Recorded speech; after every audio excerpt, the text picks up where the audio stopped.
Halo Sobat Easy Stock, ketemu lagi. Kita hari ini membahas apa yang mau direkomendasi oleh Mirai Aset ya. Di sini headline kami sore kemarin, kuartal 1 laba bersih Medco terbang 1.600%. Cobex memberikan dividen 20 miliar. Kino tebar dividen final 10. JAST akuisisi call center dan TOWR jual Protelindo. Apa yang di highlight ini kaitannya dengan harga yang bagus untuk dibeli karena sahamnya akan naik, atau seperti apa? Artinya gini kan, intinya ini kan berita dari pasar ini merekomendasi suatu good news atau sentimen positif dari sisi newsmaker ya, bahwa ini sentimen positif yang diprediksi akan menaikkan harga saham. Cuma yang jadi masalah kan, apakah kita beli dengan harga diskon? Apakah kita hanya beli dan naik cuma sesaat? Nah, sebetulnya tergantung daripada Anda. Anda tipikal yang daily trader, yang tiap hari melototin screen, atau yang mau lebih safety, investasi untuk jangka menengah lah. Menengah dalam artian Anda tidak tengok-tengok dulu, tapi make sure bahwa yang dibeli itu satu, harganya murah dan prospeknya bagus. Kedepannya harga itu akan mengikuti nilai wajar ya. Karena nilai wajar itu adalah kalau dari sisi fundamental, nilai wajar kan macam-macam persepsinya. Kalau dari sisi teknikal, nilai wajar itu bicara support dan resistance. Pada saat grafik mencapai level tertentu, itu bisa aja dia dikatakan sebagai right time to buy, atau harga mencapai level tertentu di suatu perjalanan grafik itu menandakan sinyal right time to sell. Nah, kalau nilai wajar saham yang dianut oleh Easy Stock adalah nilai wajar dengan analisa fundamental yang betul-betul berfokus pada kuantitatif, artinya dari laporan keuangan. Ini kan bicara laporan keuangan ya, laba bersih, bagi dividen dan lain sebagainya. Pertanyaannya, bisa aja itu sebagai positif sentimen, tetapi sesaat, cuma sehari, besoknya turun, atau nggak usah sehari, cuma sekian menit habis itu turun lagi. Nah, ini juga menimbulkan banyak pertanyaan yang umum. Kenapa habis kita beli saham terus turun? Nah, kira-kira gitu kan. Oke, yang pada dasarnya begini, kalau saya bisa jawab langsung ya, kenapa baru beli saham hari itu juga turun? Karena pada dasarnya Anda membeli saham-saham yang tidak liquid, yang volumenya rendah, jumlah saham yang beredar yang dimiliki publik itu sedikit, dan lebih banyak dikuasai oleh emiten, oleh sekelompok investor atau bandar atau kingpin. Nah, itulah yang terjadi. Dan biasanya saham-saham kecil yang kapitalisasi rendah itu, kalau sahamnya yang beredar di publik itu nggak banyak, itu sangat mudah disetir, sangat mudah dibuat sedemikian rupa sehingga terjadi apa yang Anda beli langsung turun gitu. Padahal rekomendasinya naik tapi ternyata turun, kan itu sering terjadi, itu setiap hari sering terjadi. Apa yang direkomendasi turun juga besoknya, atau detik itu juga langsung turun gitu. Oke, kita coba periksa ya saham-saham yang direkomendasi itu dengan saham-saham dengan metode Easy Stock ya. Metode Easy Stock itu adalah metode atau aplikasi. Easy Stock itu adalah aplikasi yang dapat di download di Google Play Store. Itu mengikuti metode perhitungan analisa fundamental Benjamin Graham pengarang buku Security Analysis dan Intelligent Investor. Dia adalah gurunya Warren Buffett yang betul-betul murni value investor. Oke, kita lihat coba ya di pergerakan harga. Tadi lihat Medco naik sih memang ya, Kobek misalnya.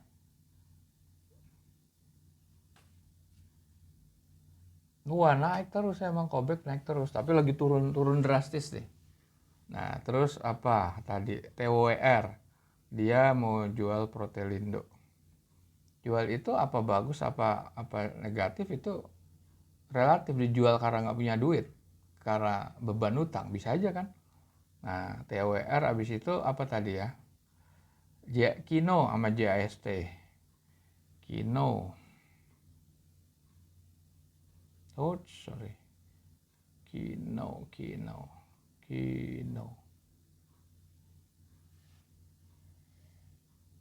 turun. JAST kok yang direkomendasi malah turun ya, turun semua. Apakah ini sinyal right time to buy untuk segera terbang atau seperti apa? Kenapa market bereaksi? Harusnya dia naik kan, kalau banyakan di para trader itu filosofinya buy higher, sell a little bit higher. Artinya untuk 5% sama 3%, 5% juga dijual. Nah, setelah Anda jual itu, intinya sebetulnya modal Anda berapa dulu. Kalau Anda puluhan juta tuh nggak terasa kalau cuma 3%. Kalau Anda modal miliar atau ratusan juta atau bahkan miliar, itu baru terasa. Cuma yang jadi masalah, pada saat Anda beli higher and sell a little bit higher, itu terus Anda terima dana cash kan sebetulnya. Dana cash yang ada di rekening RDN Anda. Detik itu juga Anda langsung punya itu dana itu, karena meskipun nggak available in cash ya, karena ada T plus dan sebagainya ya. Delivery-nya itu kan T plus ya. Nah, pertanyaannya adalah begini, kalau Anda beli lagi, kan Anda akan cari lagi saham yang seperti itu. Kalau Anda melakukan itu terus, kan nggak selalu untung setiap saat. Pertanyaannya siapa yang untung? Anda atau sekuritasnya atau pialangnya? Ya pasti pialangnya. Kalau pialang nggak peduli. Anda buy and sell, mau rugi, mau untung, tetap dia dapat bagian, porsi, komisi beli dan jual. Oke? Nah, kita lihat dari ini ya, saham-saham yang kita sudah periksa tadi. Buka Play Store, ketik Easy Stock. Oke, ada logo lingkaran merah biru. Anda bisa pelajari ini, Anda download, seperti ini bentuknya. Oke. Nah, ini ada 788 saham yang free atau tidak berbayar. Nah, ini kita lihat aja tadi saham apa ya? Medco. Terbang. Ini apa sih sebetulnya? Apa yang bisa dibaca di sini? Kalau naik 25 perak, itu, sebelum saya jelaskan lebih lanjut, yang ada di isi stok ini adalah hari kemarin. Sekarang hari Jumat. Ini adalah 650 tuh hari harga penutupan hari Kamis kemarin. Nah, itu artinya harga naik 25 perak dari harga hari Rabu. Nah, paham ya, hari Rabu. Ini cara bacanya. Terus masalah low high itu atau high low itu adalah intrinsic value atau nilai wajarnya. Apa yang dimaksud nilai wajar negatif? Nilai wajar negatif itu artinya ini si emiten ini laporan keuangannya either dia itu nggak bisa bayar utang, artinya free cash flow-nya jelas nggak akan mampu, net current asset-nya jelas tidak akan mampu menutup utang. Kalau dua-duanya minus, utang jangka pendek aja nggak bisa dia. Andaikan net current asset-nya itu negatif, artinya aset lancar ya tidak bisa membayar hutang jangka pendek, artinya itu adalah negatif working capital, negatif modal kerja ya. Nah kalau itu negatif, udah pasti neracanya negatif karena ada utang jangka panjang kan, udah pasti negatif.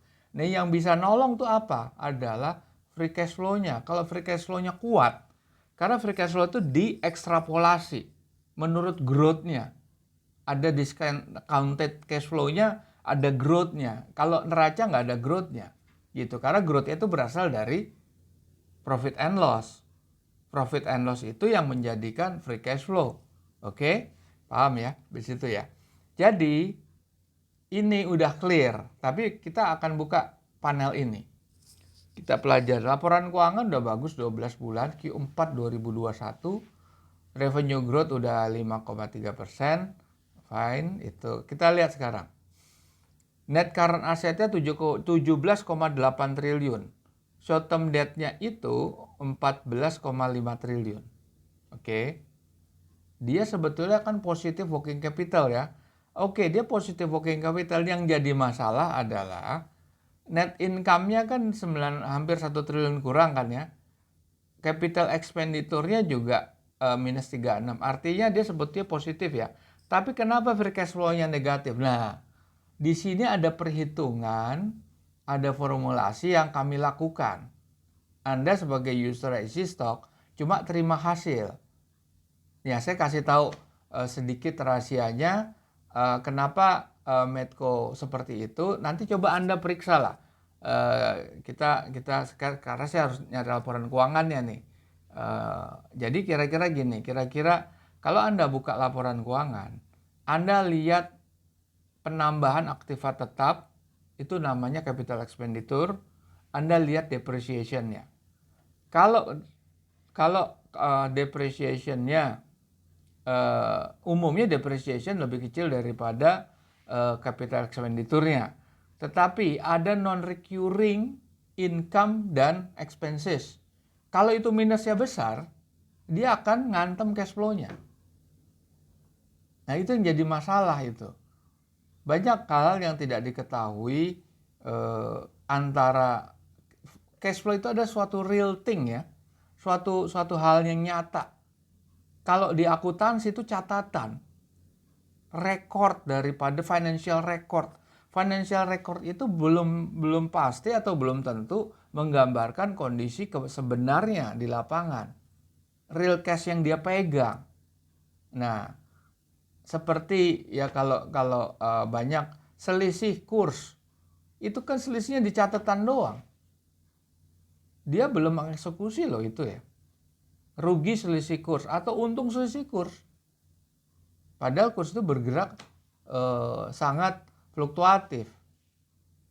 Atau yang lebih parah lagi adalah income non operasional yang berasal dari non core bisnisnya dia. Jadi dia tidak berkatakan Medco itu bisnis minyak.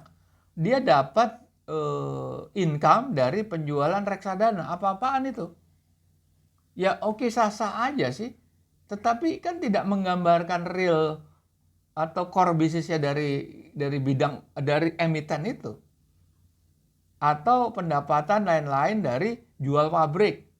Pendapatan lain-lain jual fleet atau armada mobil atau jual alat beratnya.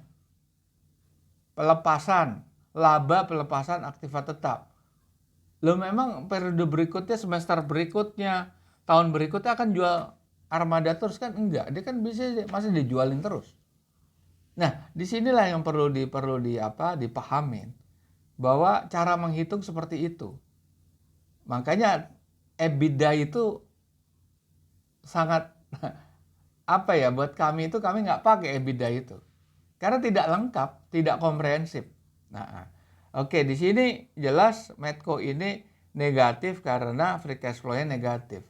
Coba Anda periksa, pasti negatif. Anda periksa, jangan pakai report yang short report ya, pakai long report. Jadi yang ada catatan akuntansinya itu biasanya antara 200-300 lembar. Kalau short report kan yang ada cuma 1 halaman itu. Yang kayak di koran gitu. Oh bukan. Yang ada cuma neraca, profit and loss, free cash cash flow statement, dividen ini statement gitu. Itu nggak cukup. Karena di situ ada di catatan akuntansi itu ada namanya non performing loan, piutang yang lewat 90 hari yang sudah dinyatakan akan mengalami penurunan nilai. Terus kemudian penambahan aktiva tetap. Nah, itu namanya capital expenditure. Terus belum biaya dan pendapatan lain-lain itu kalau di short report nggak dijelasin itu. Oh, ada pendapatan lain-lain non operasional. Periksa dulu. Anda harus masuk ke halaman, biasanya halaman di belakang, kira halaman ya sekian ratus, 150 atau 200. Kalau halamannya itu sekitar 300 ya di halaman 200 sekian gitu. Nah, itu cara bacanya seperti itu. Oke, jadi ini nggak bisa dianalisa. Nah, kita lihat lagi. Return on equity 5% bagus nggak? Standar itu paling rendah 10%. Oke. Kalau andaikan return on equity rendah, bisa aja nggak ada masalah. Tapi marginnya bagus nggak? Kalau marginnya 5% dia nggak nyampe, menarik nggak? Jelas nggak menarik. Dia mau naik, mau terbang, dibilang nilai aset 1.600%, nggak pengaruh itu. Yang kemarin kan rugi. Kira-kira seperti itu ya. Oke, kita lihat Cobex. Cobex itu perusahaan batu bara terkait sama. Nah, ini kalau dilihat di sini, ini nggak ada upside-nya. Karena perbandingan persen ini, SV/P ini kan perbandingan high value, nilai intrinsik tertinggi dibagi harga. Kan cuma 40%. Artinya di downside-nya 60%. Oke, lihat Cobex. Return on equity-nya bagus. Profit margin-nya oke lah, masih masuk standar 11,3.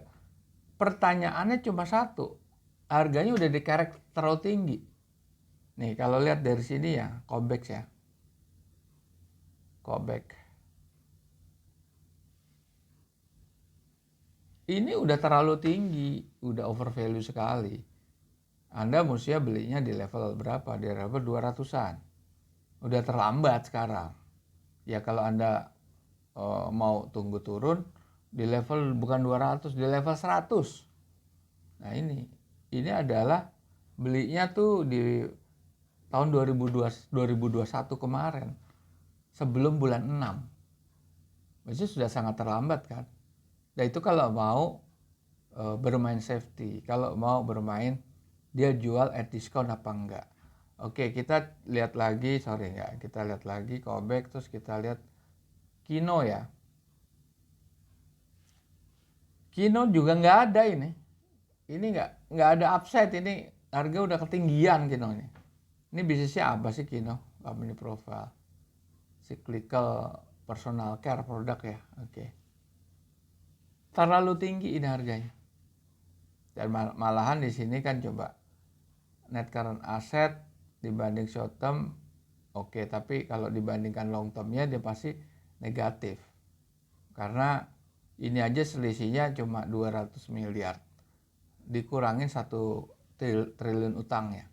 Udah pasti berat. Jadi kita menghitungnya adalah penggabungan antara profit and loss dengan neraca. Oke, itu Kino. Ada JAST tadi ya. JAST. Jasnita Telkom ini juga minus nih. Yang direkomendasi newsnya tuh jelek-jelek. Kenapa? Free cash flow-nya negatif. Ini udah clear banget ya. Net income nggak ada, artinya ini net loss. Minus 10 miliar. Karena depresiasi lebih gede daripada capex-nya, free cash flow-nya agak mendingan. Minus 6 miliar, bukan minus 10 miliar. Nah terus net current asset 54, dikurangin short term debt-nya cuma selisih berapa? Selisih 2 miliar ya kira-kira ya. Kalau dia cover utang jangka panjang yang 5,5 miliar ya nggak mungkin bisa kan. Artinya saham ini sangat tidak menarik di sini. Oke, tadi apa lagi ya? Cobex, Kino, apa tadi ya? Udah hilang tadi. Oke, sini.